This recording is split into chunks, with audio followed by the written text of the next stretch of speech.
After what feels like 10,000 years, it's breakdown time! This time for Rita.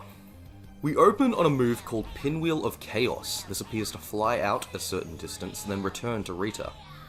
We can also see Rita can extend her airtime. It's unclear if it's specifically for as long as we see in this moment, or if it's manually released at the moment we see her perform an air normal to avoid Jason's shot. We see Rita's forward throw, which causes a ground bounce, then a crouching normal and a standing one. This whack with her staff ground bounces also. After comboing with a few normals, it seems the sequence following that first crouching normal we saw leads to a launcher, which Rita follows up with two air normals, one that hits twice, and lands to catch them with the old staff and twirl.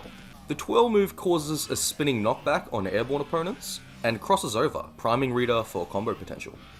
We hear her shout chaos again, but this move appears different from the pinwheel in some ways. We don't get a great look at it in this moment, but it gives a great deal of height without launching, so she has plenty of time to get the startup of Magneto Super here. You know what, I'm seeing a lot of Magneto and Doctor Doom in her.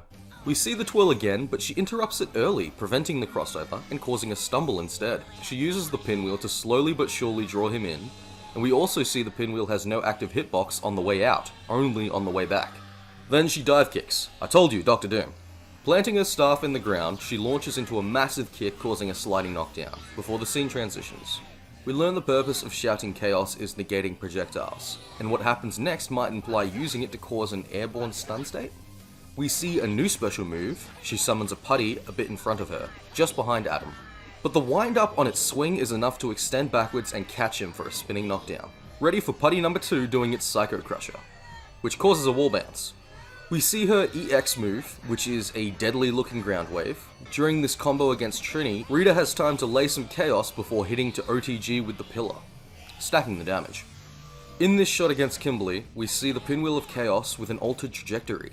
Seemingly it has some sort of soft tracking to follow airborne opponents. Very interesting here, we see her perform the twirl and interrupt with the putty.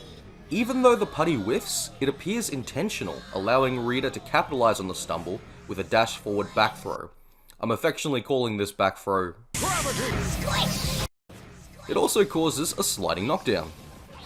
Here against Tommy, we can see that the dive will OTG and leave Rita airborne also, as can her EX move OTG the opponent. Finally, we see the super. Can't say for sure, but I'm guessing the putty hole will appear underneath the opponent wherever they may be. And that's the end of Season 4, and what a season it has been. I can feel, via my soft connection to the morphing grid, that Season 5 will top it. Just you watch. And come back here for more in-depth looks at it when it inevitably happens.